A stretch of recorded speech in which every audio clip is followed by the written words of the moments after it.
Woo! Episode 2. It's episode. You do. Yeah. I don't want to. Episode. Nobody wants you to either. It's episode 2. Welcome to the Riff with Andrew and Grace. I know I did the bit last time where I was like, I don't want to do it anymore, but we hit record, and I honestly, I don't want to do it anymore. Andrew, I'm gonna need you. No, have fun. Have fun with it. Andrew, I swear to God, if you come back with a fucking snack, I'm not getting a snack. Okay. Andrew, sit back down. No, you're not. Okay. This is my favorite new bit of Andrew's, is where he fucking leaves the show, and then here I am. Well, guys, it's just me and you, as it honestly should be. How have I been? Well, I've been good. Honestly, school's getting a little stressful. I have a midterm, and it's week 3. Am I right?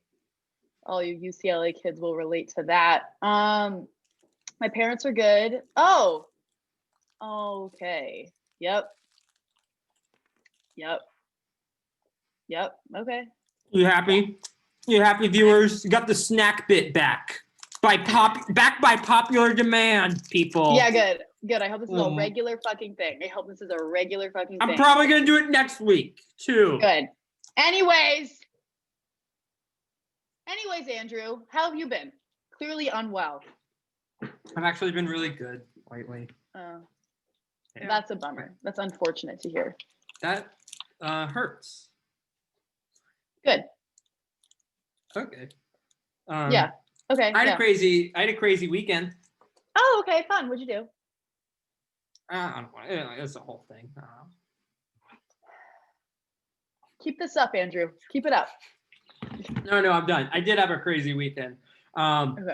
I went to a bachelor party. Whoa! Yeah, for my friend who's already married. So, yeah, because the wedding was during COVID, and they were like, it just shouldn't be a bachelor party. If you're wondering, they did a wedding in COVID. Move to New Zealand if you don't want coronavirus in your country, is what I say. Yeah. So the wedding was great. It was a few months ago, but we had the bachelor party just now, and it was awesome. We did camping in the woods. We had 8 people in a 4-person tent, which was hell. That sounds awful. Oh, I had constant pressure on both sides of me the whole night. How did you sleep? Did you even sleep? 2 hours. That's how I slept. Wow, better than 1 hour. What else? I ate snake. Yeah, so we're getting ready to leave. And one of the guys was like, hey, should I bring my snake? And he had this snake in this block of ice. And we were like, why do you have snake? And he was like, oh, yeah. So I was on this hike and this rattlesnake started chasing after me. So I just got this snake and started bashing it. And I bashed it. And I took out my knife and I just chopped off the head and I skinned it. And I was like, okay, should I bring the snake? We were like, oh, okay. Yeah, bring it. And I know it's a cliche, but it tasted like chicken. It was pretty good. If you don't mind, I got kind of lost in the story. You killed the snake or your friend did? Okay. One of the guys who came on the trip. Okay, got it. I was audience member in that scene. Got it. You would be. I mean. What does that mean? No, it doesn't. Anyways, that sounds like a really fun. Trip that you had. But I didn't even get to the craziest part. Okay. So they were all gun guys. Yeah, I got friends across the cultural aisle. Don't give me those eyes. Those are my favorite kind of guys. Yeah, I like guys who are, but they all brought their own guns to go shooting. And of course, naturally. And I was the only guy that was like, okay, yeah, I'd never shot a gun before. And as you would be. As I would be. It makes sense. It fits my body. It makes sense. Yeah. And they had a lot of guns. I think there were like 12. And what kind of guns are we talking about here? Are these shotguns, like AKs? Okay. There were assault rifles. Good. You need. Yeah. Who the fuck hunts with an assault rifle? What? I think it was more for sport, just to shoot targets. I don't know. They're not mine. Okay, got it. But things were very safe.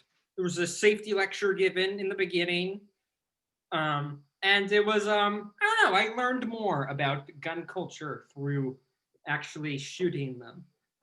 And so I guess my question to you is what have you learned about gun culture I now that you've learned that shot a they gun? are fun. Because when I Oh, would hear about like gun culture, I was like, what's the whole thing? Once you show me, you're Yeah. like, okay, I get why this is a sport for many people. I get why they like to go on these outings. I didn't feel like I right, needed right. to do it again, but I was Right. like, oh, okay, I get the draw. That's what, yeah, okay. Hey, I mean, this one time I was like 11 and I did skeet shooting. That was fun. That was with real guns. That's about all I can relate to this story.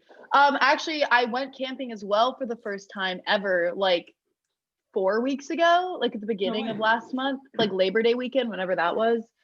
And I guess my takeaway is like, I mean, I get the appeal of playing like hunter gatherer for the weekend, but as a civilized 21st century human being, I'd rather sleep in a bed. I don't know. I mean, like, I get it. Being in nature's cool. Honestly, okay, I think the issue is, for one, my sleeping pad was just like another piece of concrete. It did nothing. So that was kind of miserable. And then it was during a heat wave and we weren't in like a heavily shaded area. It was at like the base of the Mammoth Mountains in Inyo National Park. So it was just hot as shit. And there's nothing to do except be outside when it's hot. So maybe I got a bad first impression of camping. And then we also went on a 10-mile hike the next day. And it was all incline.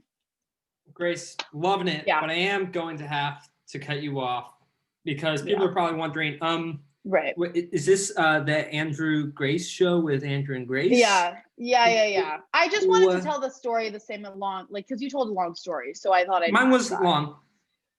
Okay. Hey guys, we have a special guest. Yeah, if you're wondering who that profile picture you've been looking at for the last 7 minutes, it's improv connoisseur, new stand-up connoisseur, also co-head of events of Shenanigans. Ladies and gentlemen, welcome, Ellie. Please give Ellie Sims. Wow. Ellie, we're gonna get to you. We're gonna get to you. But we killed that intro, right? Yeah. Yeah. I feel like I don't know. Was good. It was good. Should we get to? Should we sit? Yeah, Ellie, where are you? Yeah, we don't see you.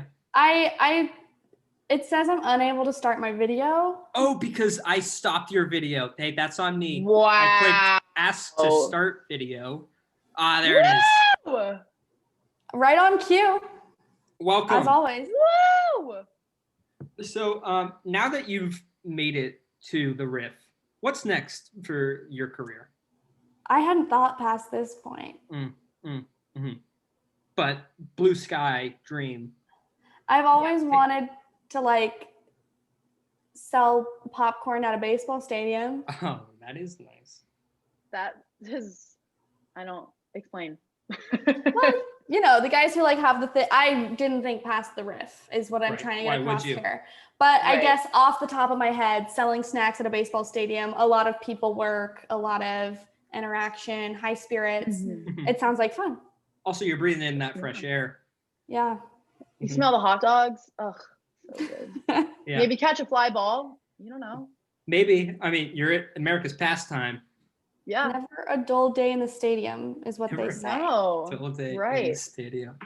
So, Ellie, who are you? What are you doing here? What is your function?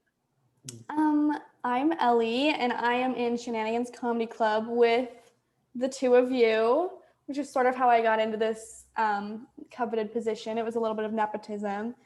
And I'm, as Andrew, I think Andrew put it really nicely, but I'll reiterate, I'm in the improv department. Just recently started going to stand-up meetings, so we'll see how that goes. And I help organize events for the club. Woo! Very good, Grace. Can we get into stand-up? Because we got a lot to talk about. We got a lot to unpack. So recently, last Friday, Grace did her first ever stand-up performance, and Ellie did her second ever stand-up performance, but first in many months. And they both went well. And thoughts from each of you. Ellie, you want to kick us off? I had a lot of fun. I enjoyed the atmosphere. I felt it was supportive. And yeah, I write things down in my phone in hopes that there will be some kind of opportunity to say them. So it's nice every 6 months to come to a stand-up meeting and say some of those things, get it off my chest. Mm-hmm. I know what you mean. Nice. That's what's nice about stand-up is like other comedy. It's like, can this be a sketch? Maybe. Pretty much everything you could shove through the stand-up medium. Yeah. I thought of this funny thing. It would be funny. Right, guys? Yeah. Grace, you want to talk to your experience? Yes, Andrew, I would love to. First things first, as I want to say, fuck you, Andrew. Yeah, why? I finally went to a meeting. Oh yeah, you did. I have been asking / telling Grace to come to stand-up meetings for a year now. I want to say a year. Yeah. Wow, time flies when you're not doing anything. It was really fun. It was, I was intimidated at first because I was like, fuck, like everyone knows their shit, has their shit, writes their shit, and says it. And like, you can tell everyone just kind of goes for it, which is like cool, but intimidating because that means you got to do the same. But then as like the meeting went on, and I just saw more and more people go, I just was like, oh, like yeah, I could say words and hope that people laugh at them. So then during the meeting, I wrote a bit while people were going, which is probably not a good way to help people out, but I'm very selfish. So it's all about me. And I was writing it. That's what I did, by the way, in sketch meeting. If you didn't know this, Andrew, I think did. I literally would write sketches during meeting when other people were reading their own sketches, and then just like shove mine in the Google Doc at the end. Anyways, and then I performed it, and it was really fun. I had never done stand-up in my life, like ever. So that was like really cool. I actually really enjoyed it. Are you gonna come back? I'll come back. Good. I will also come back. Nice. Woo! You and me, Ellie, and this together. Did you guys feel nervous? I don't know. Do you guys get stage fright? I know, Ellie, you have a good amount of performing experience in improv, but stand-up's a different beast. Well, it is, yeah. So I did get nervous. I felt very warm leading up to it because I was like, oh my God, I have to try something new. For one thing, I'm more comfortable with improv, so that's why I would be more nervous for this. But also it's like the fact that like improv, you can't like really mess up because you didn't plan anything. But like stand up, it's like, oh, I came up with these jokes already. So if everyone hates them, it's gonna hurt more. Yeah. Yeah. So yeah, a little more intimidating, but it's like because the only thing I can compare it to is sketch, because that's what I've had the most experience in performing. And I guess with sketch, it's so calculated that, I mean, obviously when I would perform sketch or I would like watch my sketch being performed, I would get nervous but excited, but like kind of already kind of knowing where it lies. But obviously, since I had never even fucking practiced this random bit that I wrote, I was like nervous, but I was like kind of the similar like excited nervous because I had a good sense of hope that something would be funny that I'd say. So it's like fun, it's exciting. I don't know. It wasn't like a really bad nervous because I usually don't get stage fright. Interesting. It's a good nervous. I mean, you kind of have to get nervous to a certain degree. Really in any performing, I mean, it gets you going. We could look at your performance, Ellie. Do we have your consent to that? yes. Consent is key, guys. Yes. Share screen options or share screen? I'm gonna go with share screen. Then I'll click. I'm gonna have to look at my inverted Zoom self. It's gonna hurt. Okay. Okay, We're can in you this guys together. see the screen? Yes. Yes.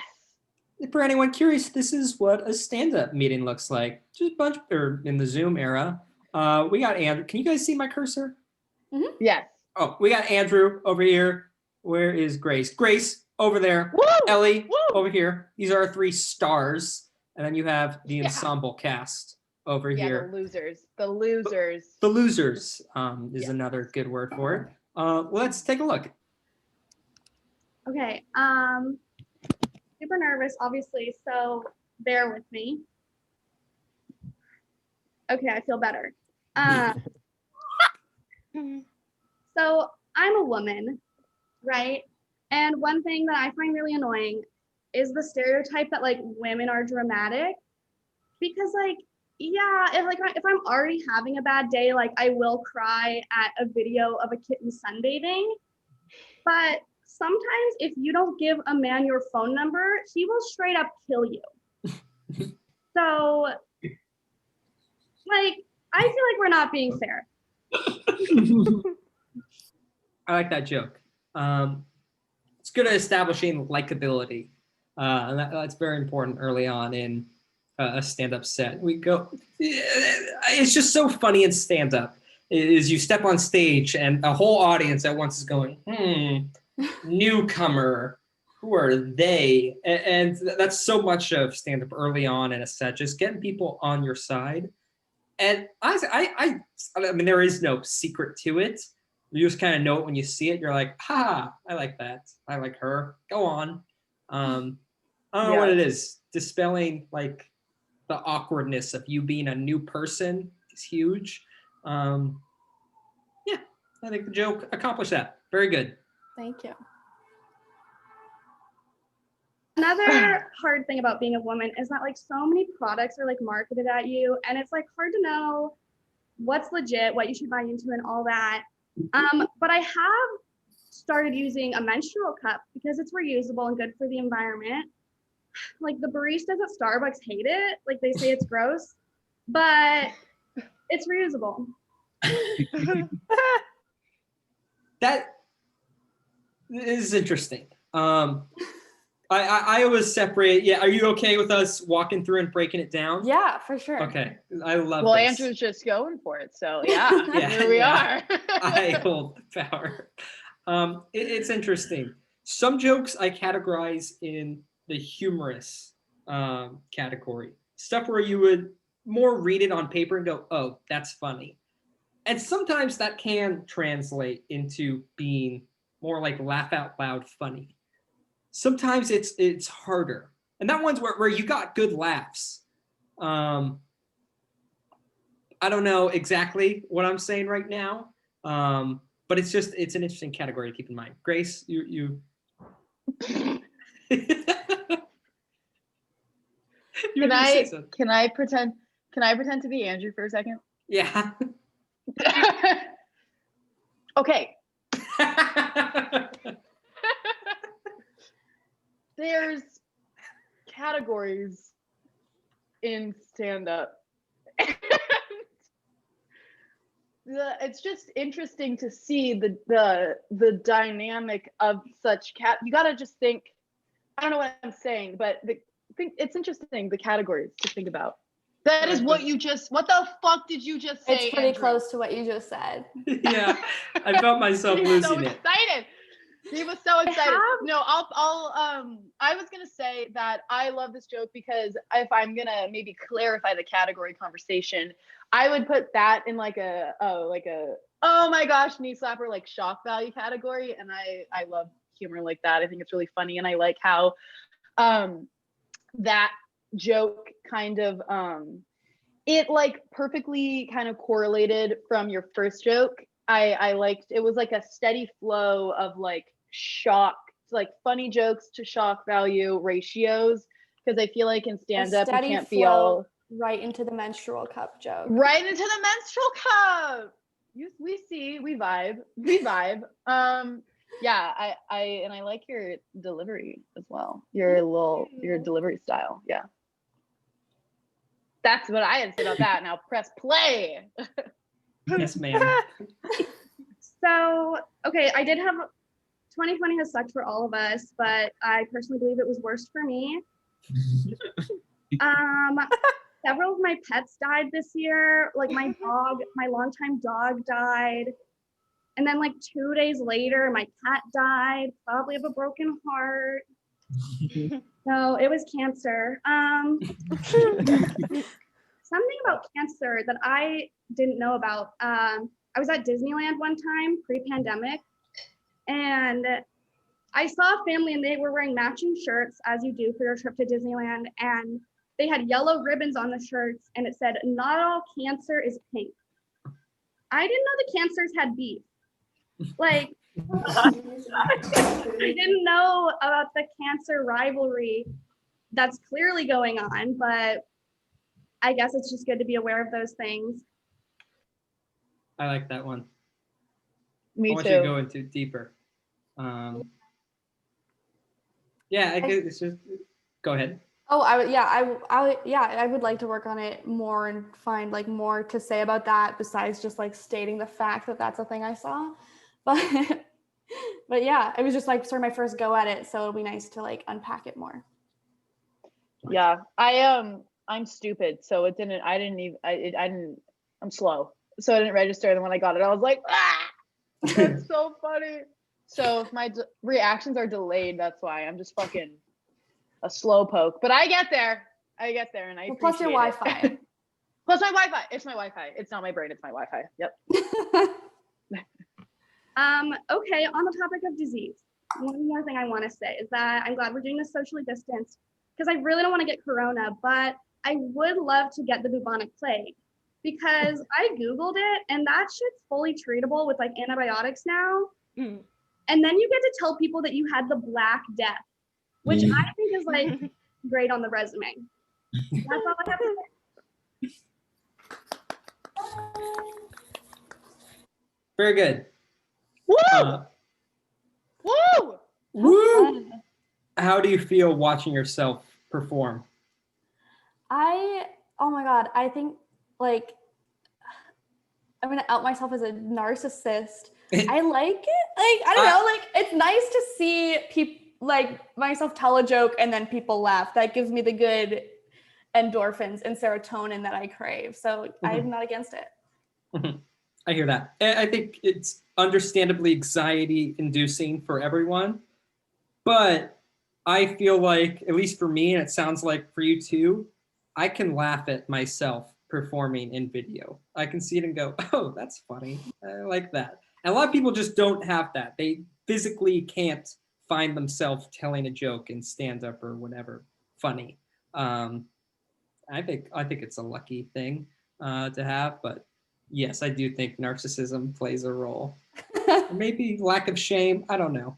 Well, I think comedy, if you like break it down, is a pretty like narcissistic field to get into because like you're not going to try it if you don't think you're funny. And if you think you're funny, then you're kind of a narcissist. You're a fucking narcissist. Or am I? I might just be real, you know? Like I might just be honest. I don't know. You just tell them like you see them and people laugh and you're like, oh, I'm that funny? honest. And honestly, I'm great. Yeah, I'm just really honest. Honestly, I'm just kind of the shit. And that's not narcissism. That's just fact. I don't know. Yeah, I was having an interesting conversation with Jack Grossman recently, another member of Shenanigans, and shout out To Jack. We were talking about the different reasons we got into comedy, and he was like, yeah, I realized early on it was a way for me to connect with people. You know, if I could make them laugh, you know, I was like, oh, they get it, they get me. I was like, this isn't my story at all. I was like, I like the laugh and I like funny and I want to do it. Oh wait, that's such an interesting. Wait, yeah, let's go around and say how we got into. How did you get into comedy, Ellie?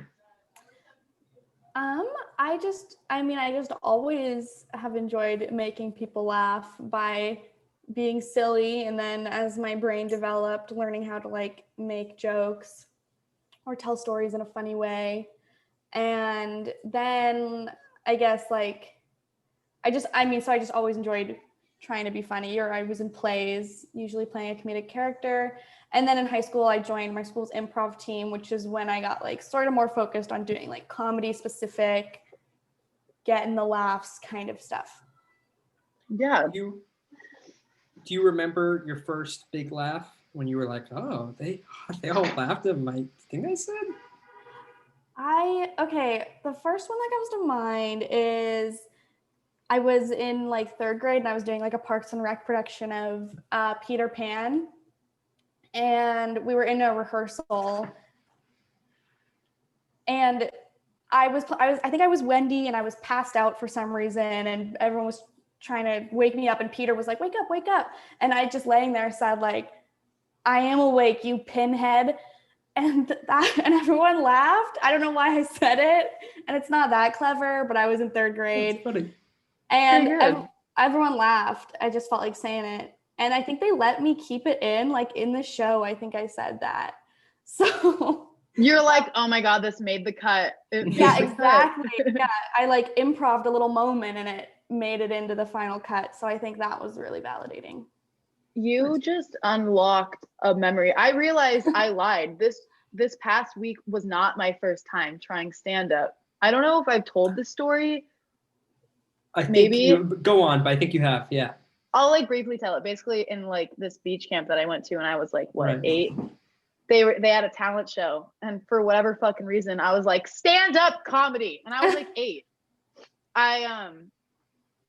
I remember it being rough, and I remember the counselors just really being like, ah, ha, ha, ha, like force laughing really hard. I thought I was killing it because I always think I'm killing it, but yeah, that was so like, and that was like 3rd or 2nd grade. It's funny how like you think like, because you so underestimate your ability when you're like a kid. You're like, oh, there's no way I thought like I was doing anything funny like on purpose, because like how would I even know what funny is? But low key, like children, they got if they funny, they funny, and I feel like we were like pretty aware as children what like humor was. I don't know. I mean, I knew what stand-up was, and I was like 8. I don't know what I was watching. Probably Comedy Central. My parents didn't really care what I watched, so. I remember taking in comedy at a very young age. I remember when I was like 10, going to sleep, listening to Louis and John Mulaney stand up. I think I've talked about this before, but I had this Pandora station I think it was just for Louis. And whenever it showed something that wasn't Louis, I would dislike it, and they'd be like, okay, all right. And it got to the point where they would just show me Louis. I wouldn't even listen to it. I go, that's not what I wanted. Show me the one I've already heard. All these like comedians are like, why am I getting so many dislikes on my shit? Yeah. Well, I thought I was doing pretty good. I also had an intense Pandora education on like an array of stand-up comedians. So that was also my source that I went to at a young age. Mm-hmm. That's funny. Yeah. You brought up improv. TV. Yeah, I did. Let's talk improv. All right. Ellie is member of Identity Crisis. Identity Crisis. Yeah, you have been doing it for, is it 2 or 3 years now? I've only been on the team for 1 year because I transferred last year. Right. But you've done improv for a very long time. Give the pitch for why improv's awesome. Improv is awesome because I started to touch on this earlier, but the stakes are fairly low and the rewards are fairly high because you're not going to mess up your lines.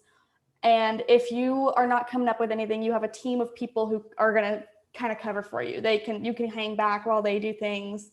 You can find opportunities to insert yourself in a scene to the amount you're comfortable with. But so the risk is low. And then the reward is high because if you're out there doing a scene and you say something and everyone laughs, or you and your scene partner are doing some crazy thing together and everyone's laughing, that feels really good. So yeah, I love it. I love that I don't have to like memorize lines. I can just go in and have a fun time every time. It's going to be different every time. And it just like keeps it really interesting. Mm-hmm. I like that. At least for me, my favorite part about improv and like actively doing it is just the way my brain functions off stage as a result of that. I can just go into bits faster. I can go into scenes faster. I can take on a character faster. It's just confidence in writing on the spot. It's a muscle in your brain you didn't realize that you could really work out and strengthen. Yeah, Andrew knows this. I auditioned for improv my freshman year for one of the 2 teams in Shenanigans. Clearly didn't get it, or else you would have seen me at your auditions last year, but it's fine. I'll give myself some credit. I had never done improv in my life, and I made it to final round auditions. That but ain't nothing.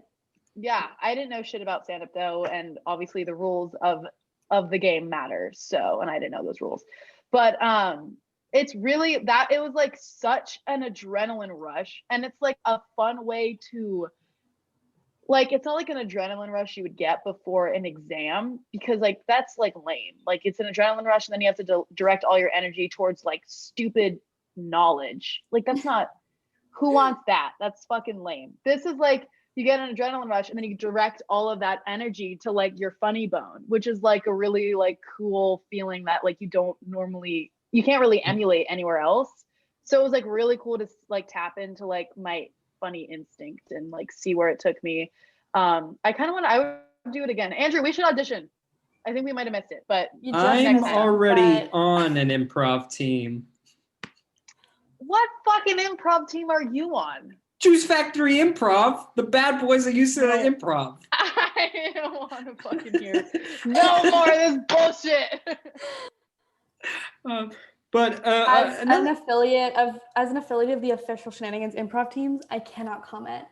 I cannot comment on third-party improv teams legally. Yeah. No, as you shouldn't. As you shouldn't.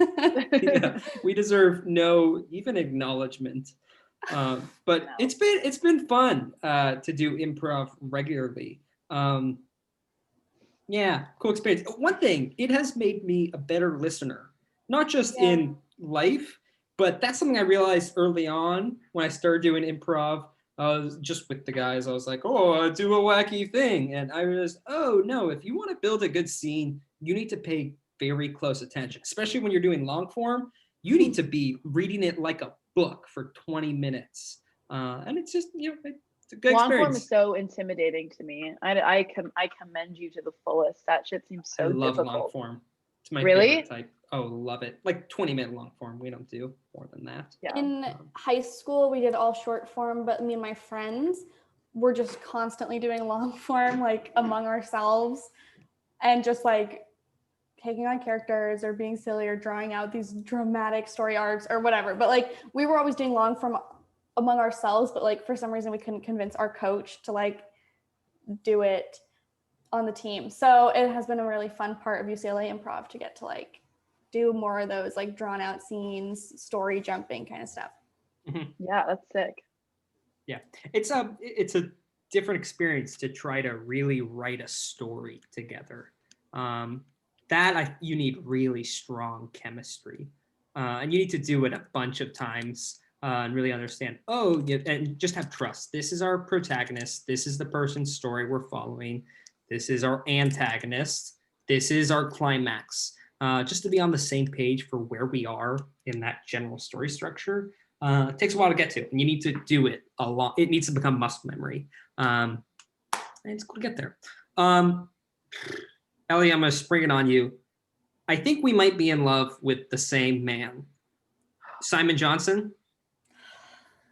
Yeah. Not you too. Oh, yeah. He caught me years ago. We were on the same freshman dorm, and we became good buddies then.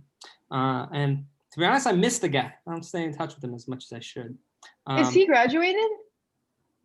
But I don't talk to him as much as I should. But the Simon list of competition gets longer and longer. Yes. For Simon Johnson's heart. But Simon is on your improv team, and can you sum up, if you can, what words do you even say about the man? Simon Johnson is a light. He's just a very positive person to be around. He and I share a love for lentils. And everyone just loves him because there's no, there's nothing to dislike. He appeals to all peoples. He is a marijuana educator. He will, the first time I ever got high was with Simon. and he really walked me Oh. through it. And I know he's done it for others. So I hope that's okay for me to be saying about totally. him. But Totally, he doesn't totally. seem For his shy sake, about I it. don't know. But yeah, so I mean, that's one positive experience I've had with him, was something very unfamiliar for me that he was very much there for me through. And yeah, I always have a good time with him. He's a really good improviser.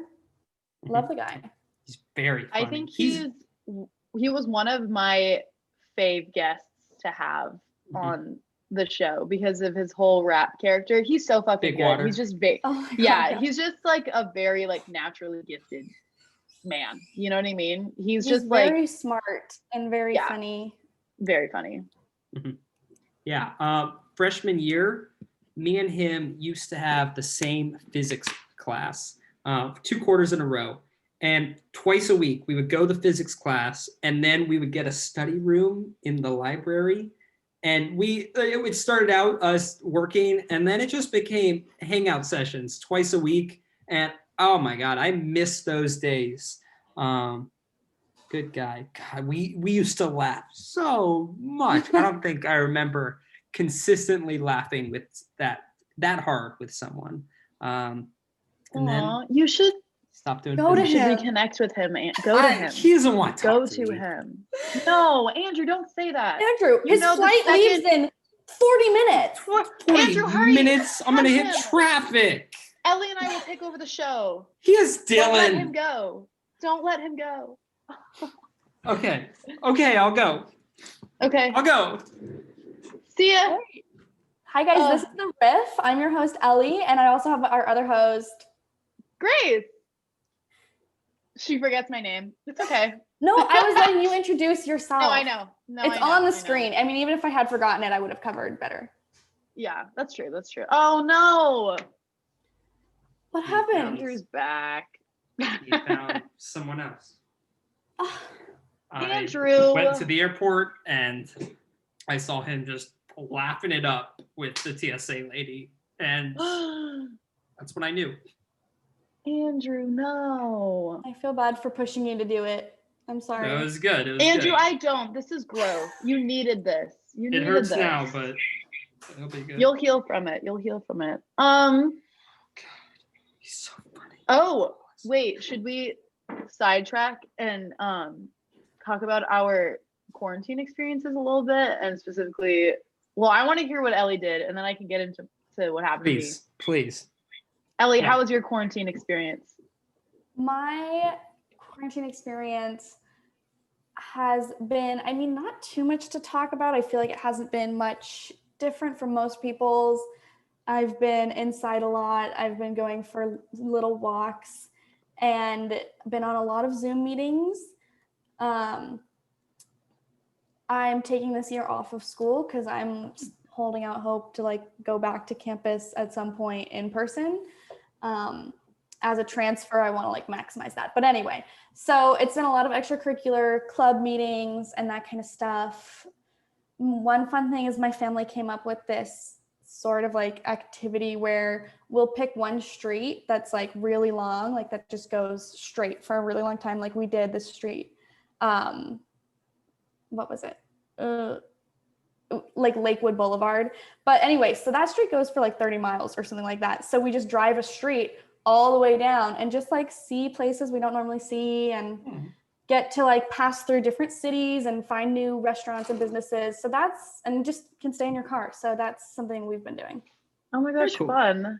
That's actually one thing I started doing too, to be by myself and not in my home with other people. I'm really lucky to live right by PCH. So I would hop on PCH and I would drive literally like 35 minutes just to this drive-through Starbucks in Ventura County, just so I could drive there and drive back for like an hour on PCH. So driving's very therapeutic. You cannot waste time on PCH. It's all valuable. It's all worth it. But then tragedy struck. Tragedy struck during Break the news. quarantine, and I got it, guys. I got COVID. The coronavirus? The coronavirus, the COVID-19. COVID-19? I was infected. My body was assaulted by COVID-19. let's rewind. What happened before you got it? Like how I got it? Yeah, Best guesses. I know.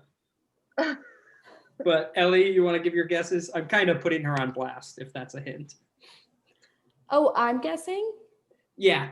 Oh, okay. I'm gonna Because Grace knows. Okay, well, yeah. you guys are giggling like maybe it was like someone with like a boy or a girl and you did some kissing and the germs got passed. So that's guess number one. My second guess is going to be that you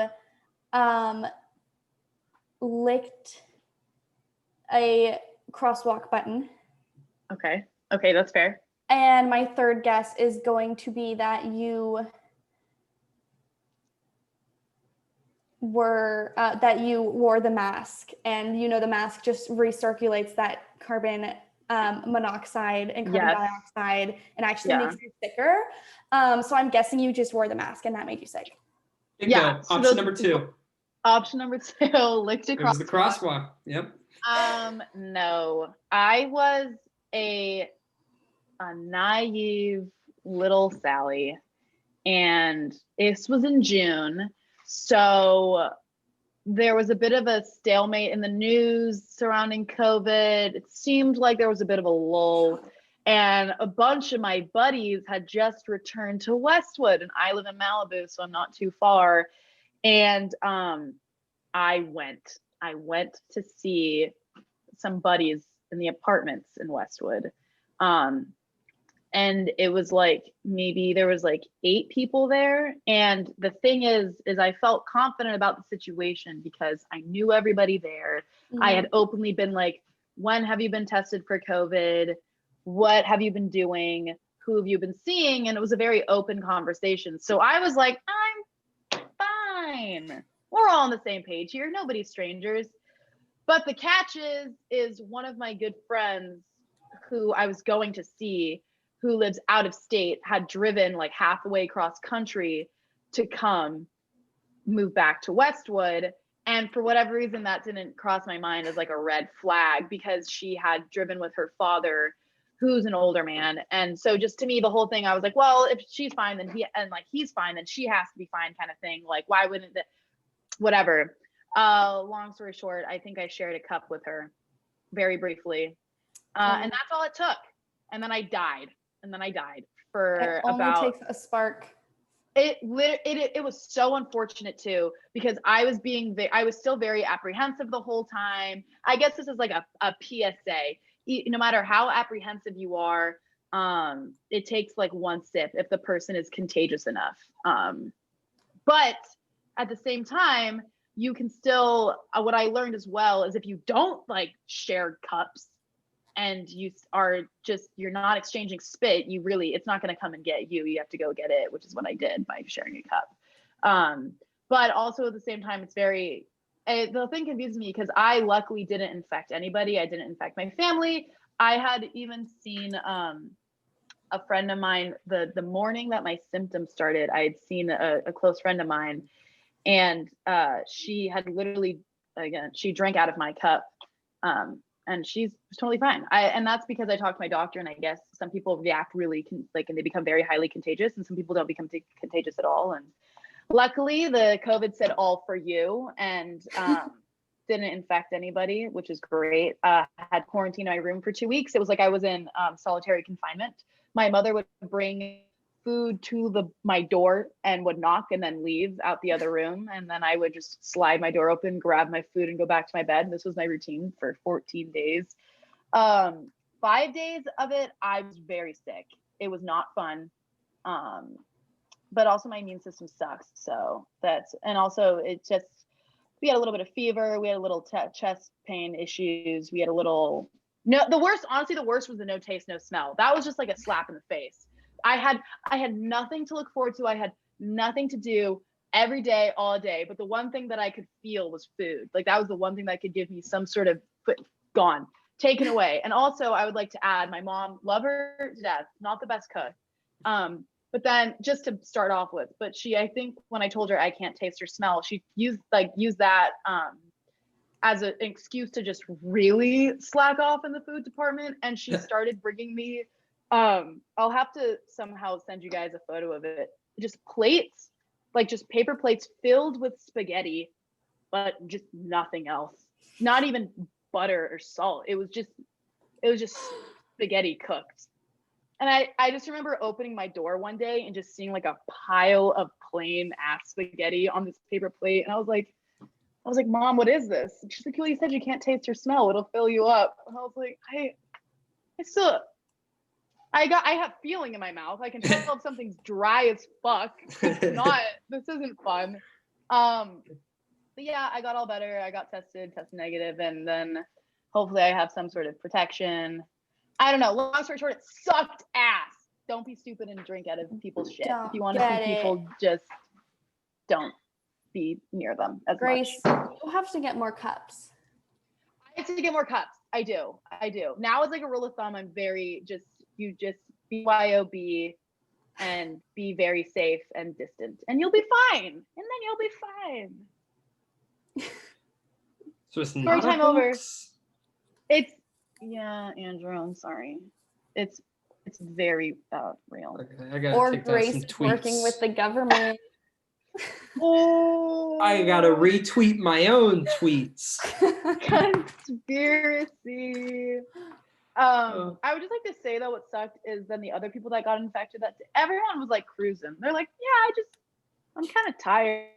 But other than that, I'm like, I'm fine. And I was like on my bed, just like, it's great to fucking hear, guys. I can't move, but yeah, Very sad. we recovered. And now I'm fucking You feel better than you did 20 years ago. exactly. I feel better than I did in my mother's womb. Yep. Well, we are happy you got through it. Thank you. I Yeah. hope you would be. I am. I said we, but I don't know. I Yeah. was kind of projecting on Ellie. I also am happy you got through it. Thank you. I thought about it for a second, and then I was like, yeah. Thank you. Nice. Thank you. Appreciate that, guys. Appreciate that. Ellie, what's your dream in comedy? You could have the world. My dream is to write and or perform on a late night topical comedy show such as Last Week Tonight, The Daily Show, Late Night with Seth Meyers. It'd be great to so far envision myself as a writer because they don't let women host those shows because of our emotions. But maybe in the future, I could have higher aspirations than that. We'll see. Oh my gosh, I never even realized. Is there one like topical political women late night show host? Samantha Bee is one. Hmm. But there's do not a better. lot. We can do better. We can do better. I think you got it. I think you got that X factor. Yeah. I think they're looking for you right now. And they're going, well, I watched episode 1 of the Riff, and Grace was great, but it doesn't really seem like that's her aspirations. So I guess we'll just stop watching the Riff. And they didn't even know. I have interesting, I was going to say, I have interesting thoughts. Can you say your own thoughts are interesting? You would. I would. Yeah, we already covered narcissism, so Yeah. Yes. So keep the ball rolling, Andrew. We're not phased. What I meant was the topic to me is interesting of politics and comedy. Because they've always been intertwined since we've been doing comedy. You look at SNL since it started, it's always been political and satirical. I feel like since The Daily Show, and I grew up on The Daily Show. I remember watching Jon Stewart when I was very young.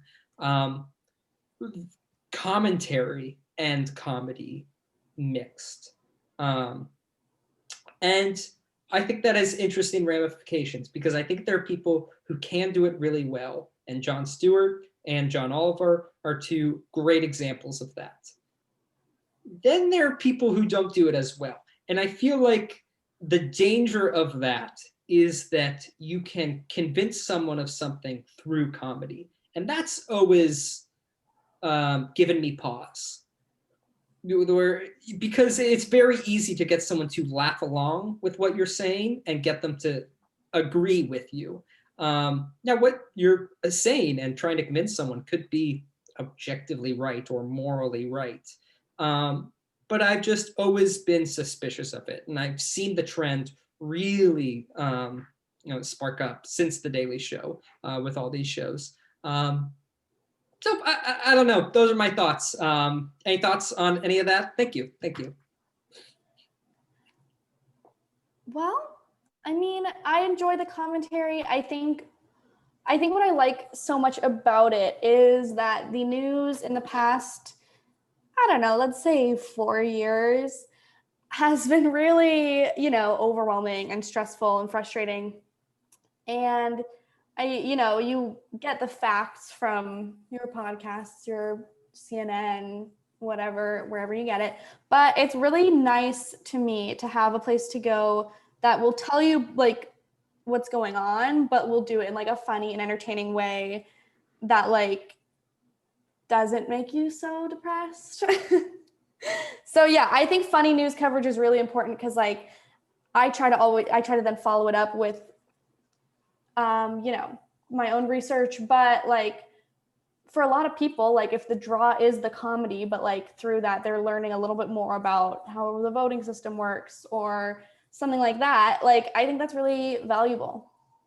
And that's honestly like I've always liked comedy and joking around and want to do something with that, but I have said that the one good thing that for me personally, I feel like came out of the Trump administration was it solidified for me the idea that I wanted to do like late night comedy, because that sort of comedy like really helped me get a grip on this situation.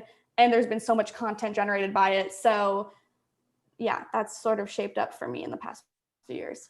Mm-hmm.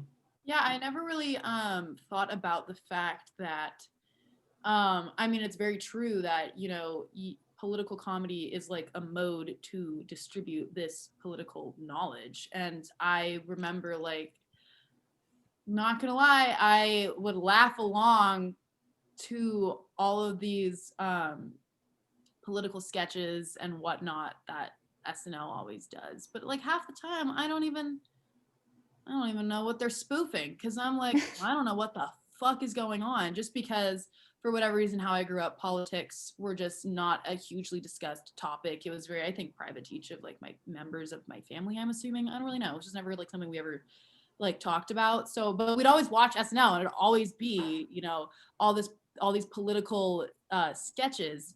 And I would never really know what's going on. But then like through always watching it, could kind of gauge, and like you start to pick up on like the nuances and the jokes and the spoofs and like what they're getting at. And then like all of a sudden now I know what's going on in the White House. Now I know like what the current like political issues are. So it's kind of cool because I like learning through humor, because I don't like learning in general. So humor is You touched on something there, and that it's fun. It's obviously more fun to laugh along and learn than it is to learn. I think, at least my point, I'll kind of reiterate, is that it can be a dangerous lens, because it really is a lens. You are being filtered to think something, because I mean, that is comedy. I mean, you're having, some take or opinion, which is okay. I mean, we have opinion news. I don't know. I was always nervous about it, and I still have concerns, especially when, at least for, yeah, go ahead. I'm just curious, because I mean, if you think about it, comedy is very manipulative, because you're manipulating somebody to laugh. So yeah, it's not a stretch to manipulate somebody to have a certain like political view. That'd be very easy. So I guess my question is, are you scared that you would like distribute false information and manipulate somebody one way or the other, or that you are being manipulated? Well, sure, me and everyone else. And this isn't an issue of one side or the other. I mean, more of the late night hosts are of the left, but they are popping up on the right. They are on both sides now. I mean, they aren't as popular on the left. And really, I don't see this as a political issue. I see it as, I think it can be polarizing, sure. But I don't know. Maybe I'm overreacting, but it's been a trend that I've watched since The Daily Show blew up, and I always was suspicious of it. I can sort of see what you're saying, because yeah, I mean, there is definitely bias there, and they're allowed to have it because they're more like independent talents than like they're not like working for the news or anything. So yeah, I mean, luckily I'm able to fully enjoy it and learn from it because I already affiliate closely to what a lot of them believe. But I do, yeah, it is strange how unbalanced it well, like just that there's not, you said they're popping up on the right, but I haven't seen any of those like become mainstream. So like it would be interesting to see what that would look like. Yeah, I'm curious. And it's sort of interesting to like, I don't want to start a fight, but you almost wonder why. But no, that's not a conspiracy. The joke I was trying to make was like, liberals are funny. But I don't know. I don't want to start like an argument or anything, but I do see what you mean, because it does tend to represent one side, definitely more so than the other. One of the reasons my favorite is, can you still hear me? Yes. Yeah. Sorry. Oh, okay. You made a shocked face. I was like, I went out. One of the reasons my favorite is Last Week Tonight with John Oliver is because it's just like so researched, and like every little clip they show or document they show, it says where it's from and what the date was. It's just like really well researched, and like you're getting really quality information, but it is very funny. So that's one that I recommend that I feel like is very thorough. Yeah. I mean, I'll say my ethos. I am a liberal. I have grown up on many of those shows. Oh, yeah, big thumbs up. But again, I don't. UCLA. I still have. I don't know. I've always been nervous of it, especially when it is people's main source of news, mine included. I remember there was a time when John Oliver was like a big percentage of my news. And again, he is one of the people who does it, at least I think currently, better than anyone else. So I don't know, maybe it's a non-issue, but fun discussion. We are winding down our show here. We have a couple of minutes. I don't know, is there anything you guys want to talk about? Ellie? We talk about Family Feud. Oh, yeah, tell me about it. Okay, let's plug that. So there is an event coming up. And it is called UCLA Family Feud. It's being hosted by Shenanigans, our club, and the Archway app, which is a new app for Bruins right now, but I think it's expanded to a few other campuses to connect on campus and learn about events and clubs on their own campus. So to promote that app, the creator Sanjay is hosting this Family Feud event, and he came up with UCLA themed survey questions. Like, I hope it's okay that I spoil one, but I want to pique people's interest. Like, what's the best place to bring a date on campus? And Grace, top answer? So, I mean, my instinct was Sculpture Garden, but I feel like that's so. You're going for the top answer. Yeah, okay. Survey says Family Food, Sculpture Garden. It was Sculpture Garden.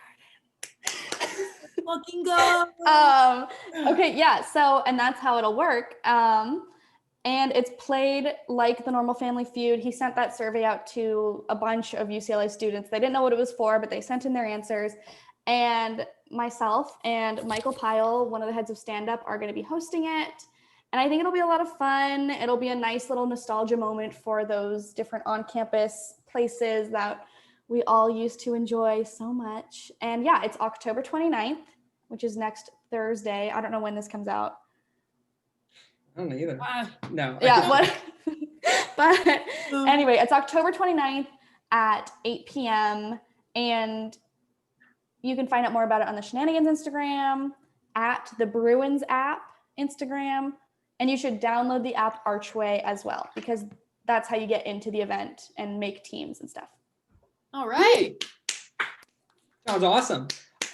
We can close out with a segment we call Gotcha Journalism. Ellie, I have unnamed sources who say you, on several occasions, referred to me as that butt licker who likes poop in his mouth. What do you have to say about your comments, and will you apologize? What the fuck, Ellie?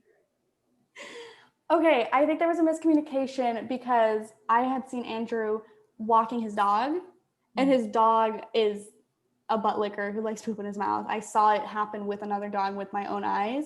And I think I quickly was mentioning that I had seen Andrew's dog do this. and it was clearly misconstrued as people thinking I said Andrew did this, which is not true. Andrew, what do you think? I don't know.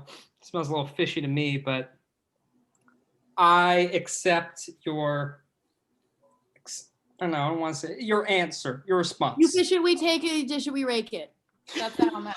Case Wow. closed. Sorry I had to throw that on you. But Oh, I'm glad we cleared it up. word's been getting around, and yeah, just feel like it was easier to do this on a live podcast. Yeah. This has been a lot of fun.